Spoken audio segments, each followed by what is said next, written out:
Now, before I dive further into the Sultan's issue, I would like to state here that there is another major concern which was raised in the bill, which I feel is very important to note here, and that is widows being custodians of their children. Widows are one of the world's most vulnerable group of people, especially in the developing world, that is parts like Nigeria. Now, when a widow loses her husband, some people believe that she's already defaced, she's dethroned, she's disinherited already. And from a lot of research, I found out that a lot of widows actually go through a lot of stuff after they lose their husband. Some of it includes shaving of their hair, having to look haggard, dirty and disoriented in order to show that she actually felt the loss of her husband. Some of them actually have to wail constantly for about 7 days. The wailing will be just hearing noise, wah, wah, wah, wah, wah, like a child's lollipop has been taken away. Just to show that she actually felt the loss of her husband. And it goes further. Sometimes if these women actually refuse to actually wail or cry, the family of the deceased husband actually comes and beats them up in order to ensure that these women actually cry and show that they're actually going through pain.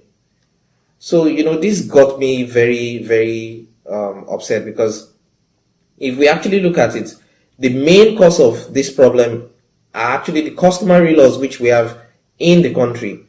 Now, customary laws is actually a very big headache, in the sense that we have so many ethnic groups in Nigeria, and now every ethnic group has its own customary laws. So before you can put up a comprehensive detail of the customary laws in Nigeria, it's going to take a lot of time, because there are so many of them that we can't even count. Another problem widows face is that they get disinherited.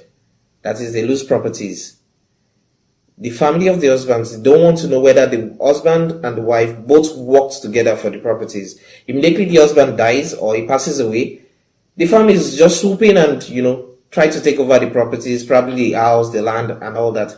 They chase the widows away, leaving them with nothing. So these are some of the challenges that widows actually face in Nigeria, which the Gender Equality Bill is actually trying to, resolve.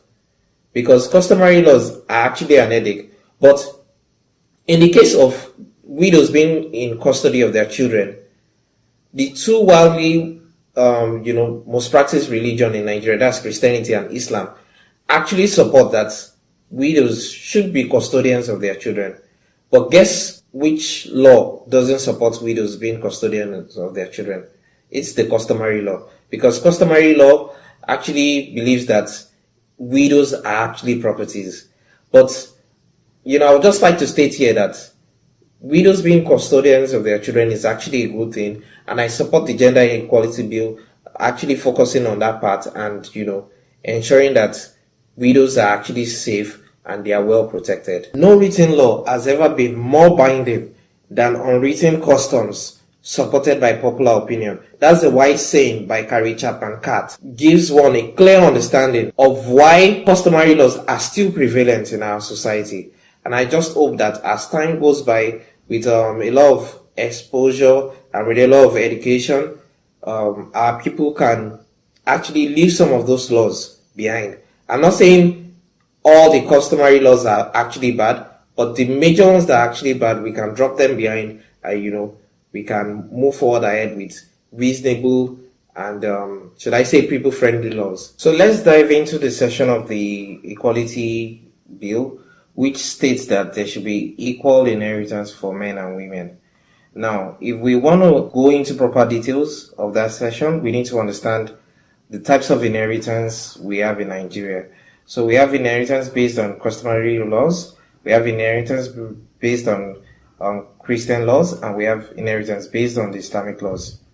So I'm going to start with the inheritance based on customary laws. Now, inheritance in Nigeria is normally determined by the customary rules of where the deceased person originates from.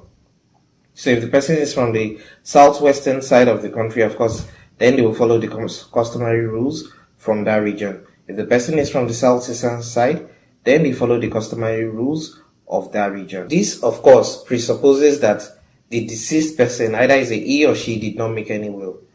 Now, the Nigerian system on inheritance and succession are predominantly patrilineal, that is, inheritance through the father, than matrilineal, that is, inheritance through the mother.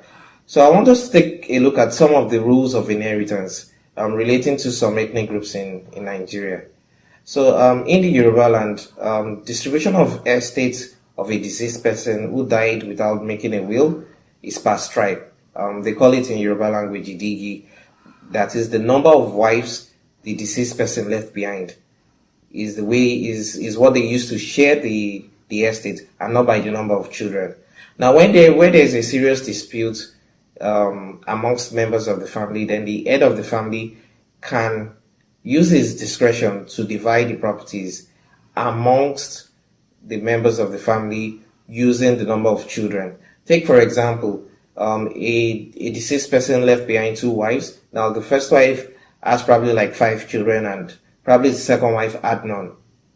Now, in that kind of situation, the head of the family can decide to share the inheritance based on the number of children, that was left behind by the deceased person. In the Benin Kingdom, the doctrine of primogeniture applies. That is, the right of succession of the entire estate of a deceased person, exclusively given to the eldest son. So the eldest son acts like a kind of trustee for the other children. Now, it's also important to know that under the Benin custom, even when the deceased person makes a will, he cannot devise the house where he lived or died to any other person except his eldest son. Similar rules of succession actually applies to most parts of the Igbo land. And another interesting customary law of inheritance from that region requires that the property of a deceased woman, which she acquired before marriage, goes back to her family on her demise. Now, in the general Calabar area, the eldest surviving male member of the deceased succeeds as the head of the family and inherits the entire estate of the deceased person. Meanwhile, in the Hausa land, the Muslim rules of succession under the Maliki Code has been largely absorbed into their indigenous system of property inheritance. Amongst the Fulani people, for example, the eldest son inherits the deceased father's cattle, which happened to be the main assets in those days, out of which he makes presents for some of his younger brothers according to their needs. Now, with the advent of the British people in Nigeria, a lot of the customary laws have been, should I say, pushed aside. And from these few examples which I've actually given, you will find out that a lot of provision has not been made for widows of the deceased under the customary laws. So these are some of the issues that women are actually facing under the customary laws, because when it comes to inheritance under customary laws, a lot of provision is not made for them. They are not put into consideration. It's either the eldest male child is put into consideration, and it's just in few circumstances we have women being put at the forefront of inheritance succession.